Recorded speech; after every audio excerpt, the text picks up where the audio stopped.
The OCTA research team warns that at least 2 provinces outside the NCR plus bubble are also showing surges in COVID-19 infections. The city government of Taguig refutes the OCTA report, stating that Fort Bonifacio is the barangay with the highest number of COVID-19 cases in the country. More local government officials will be under investigation after non-health workers allegedly jumped the line to get COVID-19 shots. The Spanish Navy training ship Juan Sebastian Elcano, named after Magellan's companion, relives the world's first circumnavigation. And check out Miss Philippines' performance in the preliminary competition of Miss Grand International.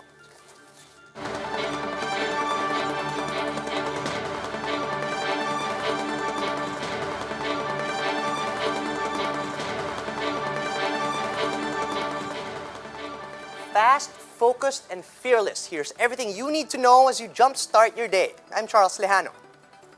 Kicking off today's newscast with the OCTA Research Group once again sounding the alarm over the rising COVID-19 infections in Batangas and Pampanga. Speaking with One News as the chiefs, OCTA members Guido David and Ranjit Rai said that the recent surge in these provinces outside the bubble must be looked into. That's in order to figure out what measures to enforce to slow down the transmission. Although the group said that movement of goods and workers to and from Metro Manila may have contributed to the sudden spike in cases in both provinces. It's only natural that it will spread. Now, the thing that's troubling is because we're dealing with variants now, and as Mayor Vico was trying to say, the experience in Pasig and many NCR cities, it's just spreading like wildfire. In a sense, the current surge is making the last big surge in NCR look like a walk in the park. On the other hand, the city government of Taguig denies the OCTA research team's report that Fort Bonifacio has the highest number of COVID-19 cases among all barangays in the country. In a statement posted on Facebook, the LGU noted that contrary to OCTA's report, Barangay Fort Bonifacio only has 116 cases from March 18 to 24. The LGU also explained that the 342 cases reported by the OCTA is the total number of all types of cases, including recovered presumptive cases which should be excluded from the final tally. That's why the local government is appealing to the research group to review their workflow to avoid causing panic and confusion at this time. As cases continue to rise in Navotas despite the bubble, residents under quarantine are now forced to wear a so-called quarantine band that monitors their movement within the city. JC Cosico with the details. This is neither a bracelet nor a ticket to a theme park. This is a quarantine band for Navotas residents under home isolation. Its QR code is scanned thrice daily to track the residents' movement. Yung pong kanyang first scan will give the person a 25-meter radius. Okay? So pag lumampas siya doon sa 25-meter radius, magre-report ho siya ng violation. This will ensure ho na kahit paano nandun sila sa loob ng bahay. Among those wearing the Q band is Barangay Bagong Bayan South Chairman Lito Villanueva. Pagka lumayo ka ng konti dito sa kwarto mo, para na monitor nila na lumalabas ka. City officials say they may reconsider the Q band's 25-meter radius limit. Kasi baka ho merong mga malalaki ang bahay at malalaki ho yung kanilang bakuran. Pero kung ang titingnan ho natin dito yung mga maliliit na bahay, yung 25 meters sa tingin namin tama. Those caught outside their homes and those who intentionally damaged their device will be fined up to 5,000 pesos. Navotas is dealing with a spike in COVID-19 cases. From last month's average of 10 cases daily, the city now logs 100 to 200. Navotas Mayor Toby Tiangco attributed the surge to the new variants. The city is dealing with at least 10 known cases, mostly of the British variant. Partially, it's because yung iba hindi sumusunod sa health protocol, pero talagang mas nakakahawa siya kahit sumunod tayo. Infections in Navotas have now reached over 7,000. The Navotas City Hospital's COVID ward is already fully occupied. The outpatient department has been temporarily suspended after hospital staff got infected. Because we still continue on providing the services via teleconsult. And if needed for a face-to-face evaluation, The city's 300-bed isolation facilities are also full. They're looking into converting schools as isolation facilities pending the Education Department's approval. For News 5, JC Cosico, We Are One News. An infectious disease expert says herd immunity is impossible to achieve without hundreds of thousands of people dying of COVID-19. In an interview with 1PH's Sa Totoo Lang, Dr. Benjamin Ko reminds the public that herd immunity can only happen if a significant portion of the population contracts the coronavirus. This puts more pressure on hospitals and facilities, which are struggling enough as it is, and he explained that medical institutions could always increase their COVID beds, but they cannot simply add health workers or double their budget to meet the demands of the increasing number of COVID-19 patients. Worse, Ko says that about 200,000 people have to die in NCR alone before herd immunity kicks in. They are fooling themselves. The reason why herd immunity will never happen is you will kill a lot of people before you have herd immunity occur. And that means that to get herd protection, let's just use the word herd protection. To get herd protection for 100, sabihin mo na lang NCR na lang. Let's not even go far, no? For 15 million people, you need to have at least 70% of the people in NCR or 10.5 million people should come down with COVID. Correct? Okay. Yeah, and that's a lot of number, but you have to remember that at least 2% will die. The government has issued six more show cause orders to individuals who cut in front of health workers in the national vaccination drive.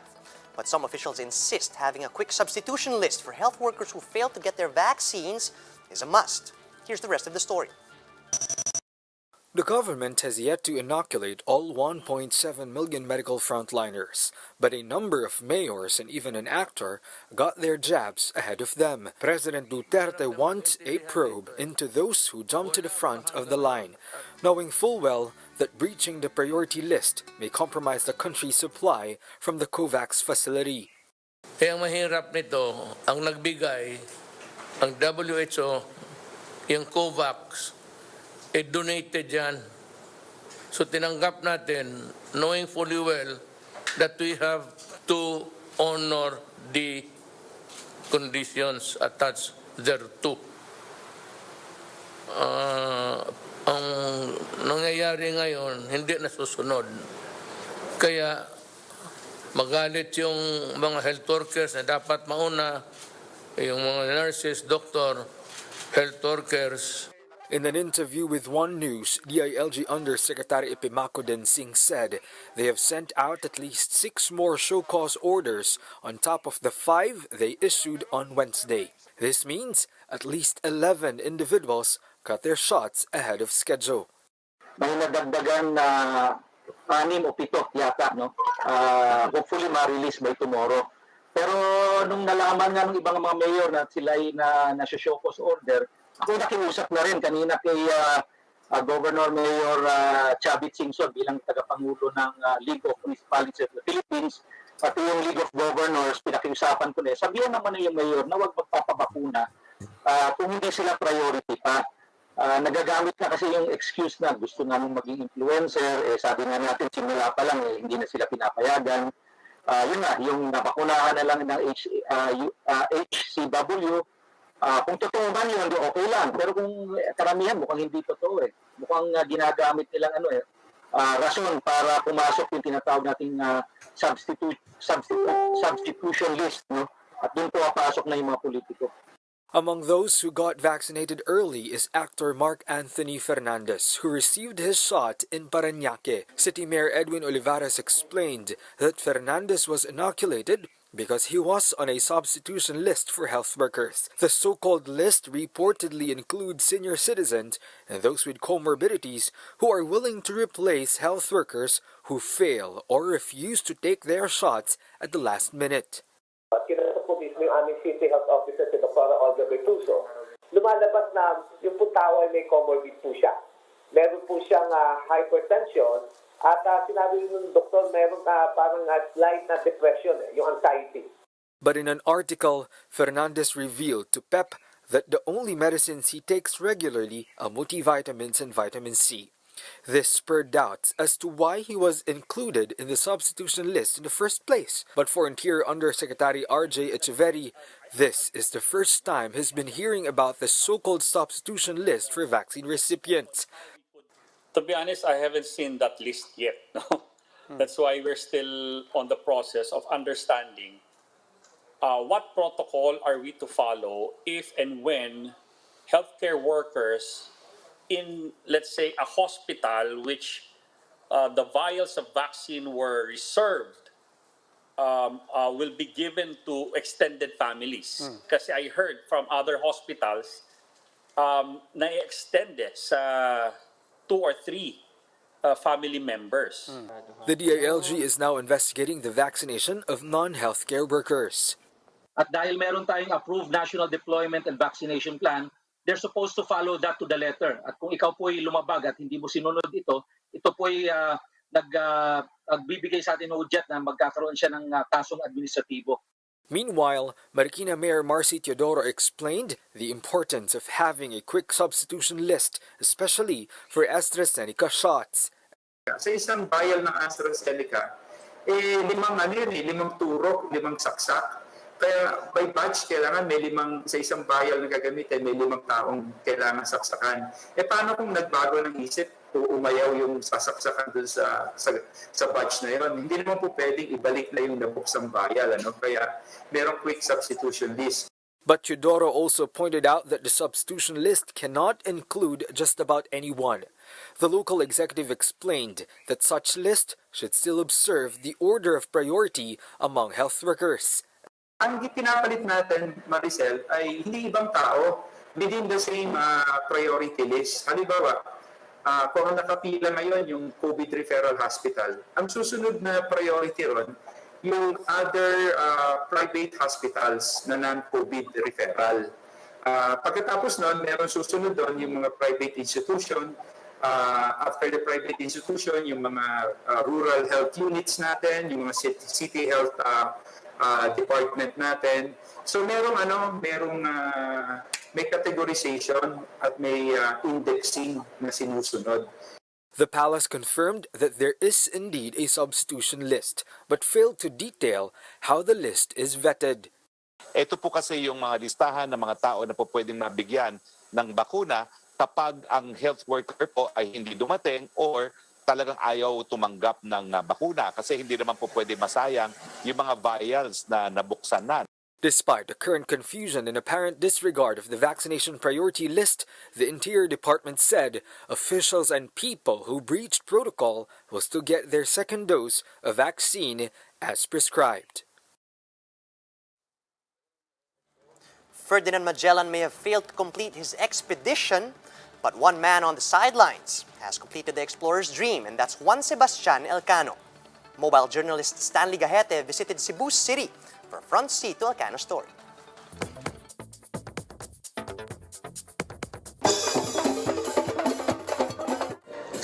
Years after Ferdinand Magellan arrived in the Philippines, the Spanish Navy sent another ship.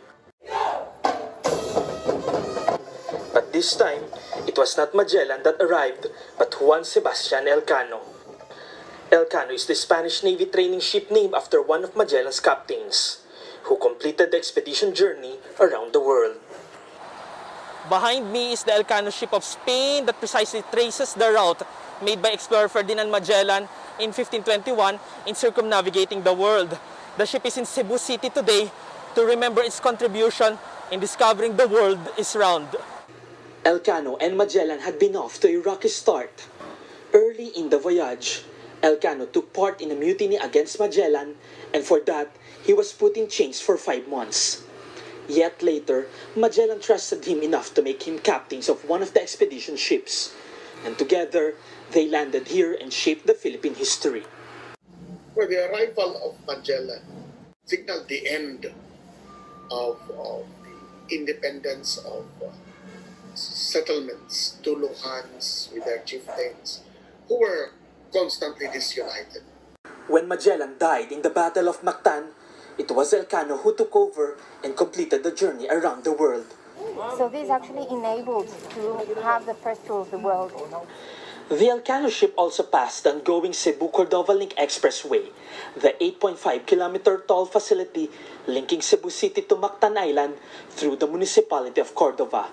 For Dr. Bersales, there's a lesson here for both Spaniards and Filipinos.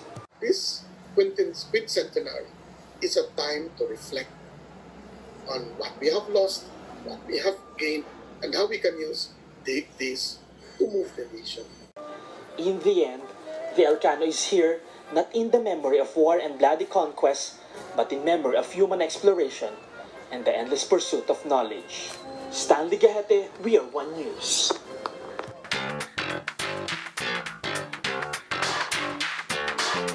Samantha Bernardo proves that she definitely has what it takes to bring home the Golden Crown during the preliminary competition of the Miss Grand International 2020 on Thursday.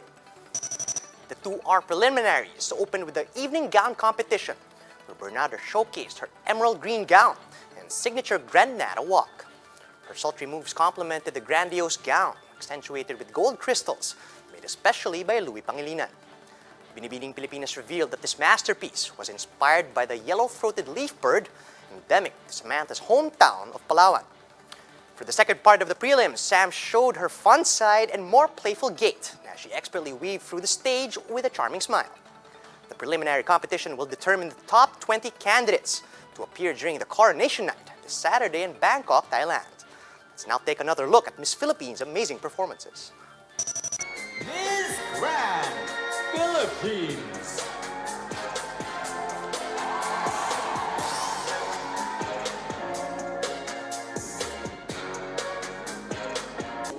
Samantha Bernardo, Miss Grand Philippines.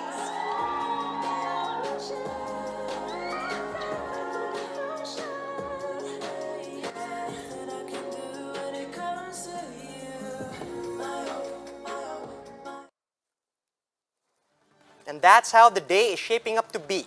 Join us later at 10 a.m. as we monitor the day's biggest stories from sunrise to sundown. You can also catch One News on Signal Play. Just register for a free account at www.signalplay.com so you can stream One News live anytime, anywhere. I'm Charles Lejano. Mask on, wash hands, and stay safe, Philippines. We are One News.